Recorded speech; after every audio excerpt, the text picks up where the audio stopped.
Salve, galera, muito bom dia ou boa tarde, né? Porque são 11h20 da manhã, então daqui a pouco a gente já vai estar entrando na tarde desta quarta-feira, dia 17 de maio. Vamos pra cima que tem Botafogo e Atlético Paranaense, ou melhor, Atlético Paranaense e Botafogo pela Copa do Brasil, o jogo de ida das oitavas de final. Vamos pra cima, se inscreve aqui no canal, vamos para aquele resumaço, tudo que você precisa saber sobre essa equipe do Furacão. Como joga, quem são os jogadores que devem atuar nesse sistema de jogo do Paulo Turra, com o que o Botafogo tem que se preocupar, qual a possível provável escalação do Botafogo também, arbitragem, que é muito importante, e já tá gerando polêmica desde ontem, né, do Fla-Flu, muito polêmico com a arbitragem do Anderson Daronco. Fla-Flu esse, inclusive, teve um desgaste muito grande dos jogadores do Fluminense. O Marcelo saiu machucado no primeiro tempo, né? O Felipe Melo foi expulso, o Fluminense ficou no segundo tempo na mesma batida do Botafogo lá contra o Flamengo.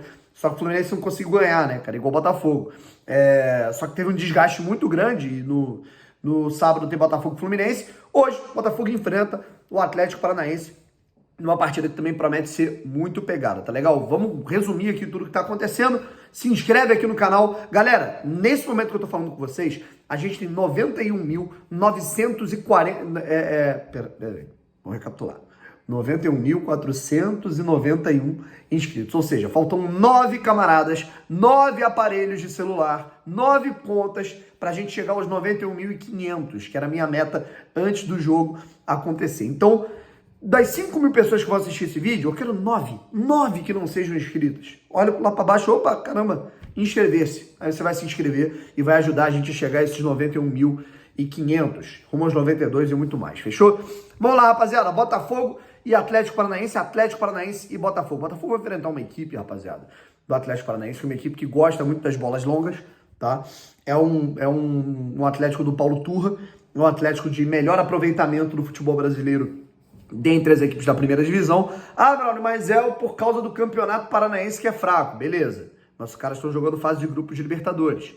Os caras já jogaram uma fase de Copa do Brasil. Os caras vêm de uma batida de Campeonato Brasileiro, né, que assim como o Botafogo é repleta de jogos difíceis, né, e os caras estão com 4 vitórias seguidas, certo? O Botafogo faz um Campeonato Brasileiro melhor que todo mundo, porque está com o maior número de pontos, né? O Botafogo é o líder do campeonato. Mas não dá para subestimar o que esse Atlético Paranaense vem fazendo, não só nesses últimos meses, mas nesses últimos anos. O Atlético Paranaense virou um adversário de respeito, um adversário temido, principalmente dentro da sua casa, para qualquer adversário no Brasil, não só para o Botafogo, para o Flamengo, para o Palmeiras, para o Grêmio, para o Corinthians, para todo mundo, certo?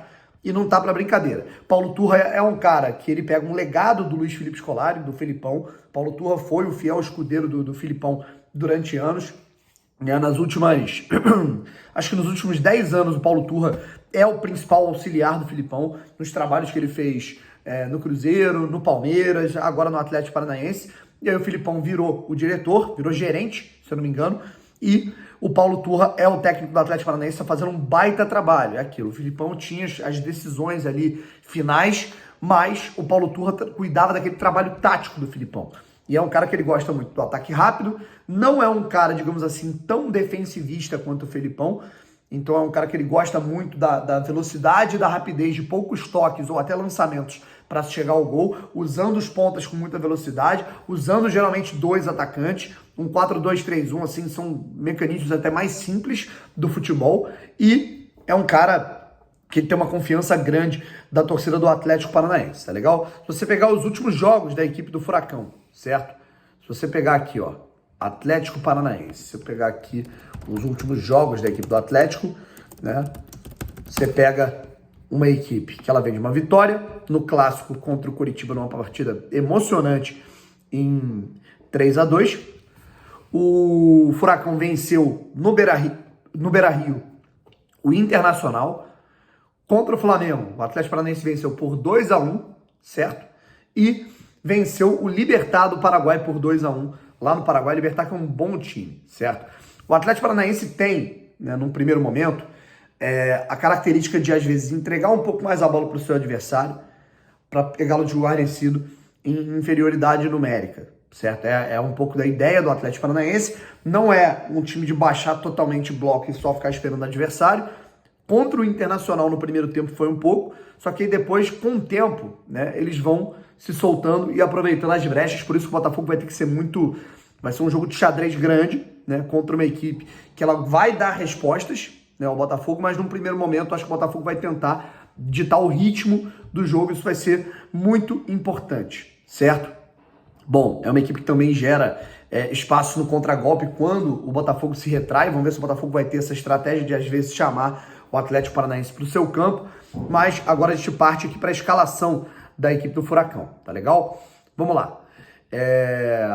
O que acontece?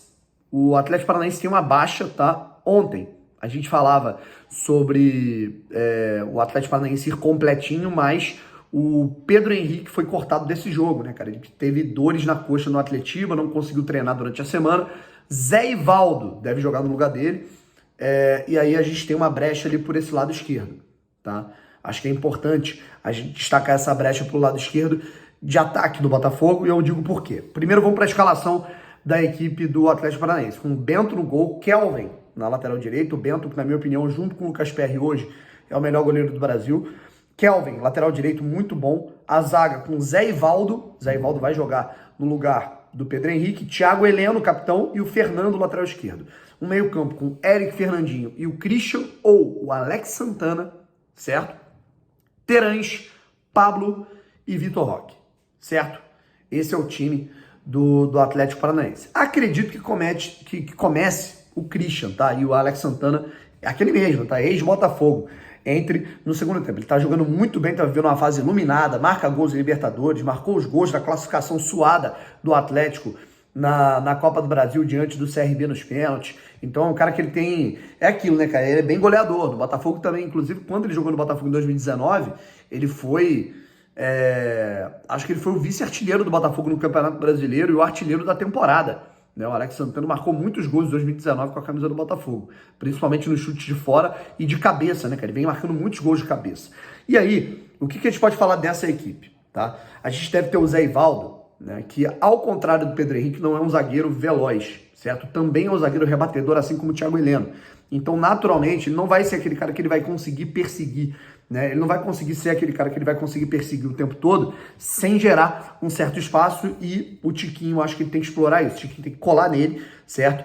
Para as ultrapassagens dele pelo lado esquerdo, seja do Vitor Sá, seja do Luiz Henrique, né? Porque o Eric é um lateral que naturalmente ele avança bastante. E se a gente conseguir prender o Eric nessa marcação, a gente vai ter uma superioridade por ali, certo? E o lado direito da equipe do Atlético Paranaense pode ficar um pouco mais desguarnecido para atacar, certo? A gente vai ter também essa situação do Alex Santana. Eu acho que o Alex entra no segundo tempo, tá? Mas caso o Alex comece jogando, tenho para mim que quem passa a avançar um pouco mais é o próprio Fernando, pelo lado esquerdo, certo? O Alex é um cara que ele vai encostar mais no ataque, e o Terãs é um cara que ele vai acabar fazendo do lado do campo pela direita, certo? Se o Christian jogar, acredito muito no Christian jogando pela esquerda, e aí alternando, tá? De vez em quando o Terãs vai cair pelo lado, de vez em quando quem vai cair pelo lado é o Pablo, e aí vai ter aquela dinâmica de sempre um tá encostando no Vitor Roque, por dentro, ou o Terãs ou o Pablo, certo? É um 4-2-3-1 que varia muito pro 4-4-2, principalmente atacando, né, esse time do Furacão, certo? Então vamos ficar atento principalmente com o Vitor Roque. Cara, o moleque joga muito, 18 anos, uma mobilidade absurda. Vamos ter que ficar atento, tá? Bem atento com esse jogador, beleza?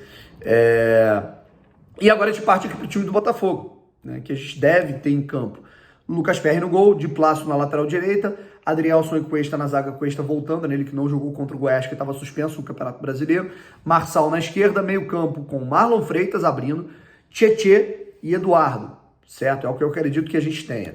De um lado o Júnior Santos, do outro o Vitor Sá, na frente o Tiquinho Soares. Não sei se a gente vai ter alguém, sei lá, cara, com questões físicas aí prejudicando, né? Pode ser que o Eduardo dê lugar ao Gabriel Pires, ou o Marlon Freitas dê lugar o Tietê dê lugar ao Gabriel Pires. Acho que o Gabriel ele pode ser um cara muito interessante para rodar com mais dinâmica essa bola do Botafogo. Então o Gabriel ele pode ser titular, inclusive talvez por isso ele não tenha sido usado contra a equipe do Goiás. E vamos ver como é que vão estar fisicamente os jogadores que atuaram em carga intensa, né, na última partida contra o Goiás, tá? Falo aqui do Di Plácido, falo aqui do Adrielson, falo do Marçal, falo do Eduardo, que jogou 90 minutos mesmo, cansado, aparentemente, né? O Júnior Santos entrou no segundo tempo, Vitor Sá jogou, Tiquinho. Então o Botafogo ele não poupou o time contra o Goiás. Vamos ver agora como é que vai estar o Botafogo em carga de intensidade, carga física para enfrentar essa equipe do Atlético Paranaense, certo? Então, vamos para cima. A gente tem os desfalques, que são o Danilo Barbosa, machucado, Rafael machucado, Matias Segovia acabou de vir de uma cirurgia, de uma fratura na mão. Arbitragem, Leandro Voaden vai ser o árbitro principal da partida. Assistente, Neuza Inês Bach e Luanderson Lima dos Santos. E o VAR será o Daniel Nobre Bins. Beleza, rapaziada? É isso. Quero saber os comentários de vocês, quanto vocês acham que vai ser esse jogo. E se inscreve aí para dar aquela moral pra gente. Valeu? Um abraço e fui.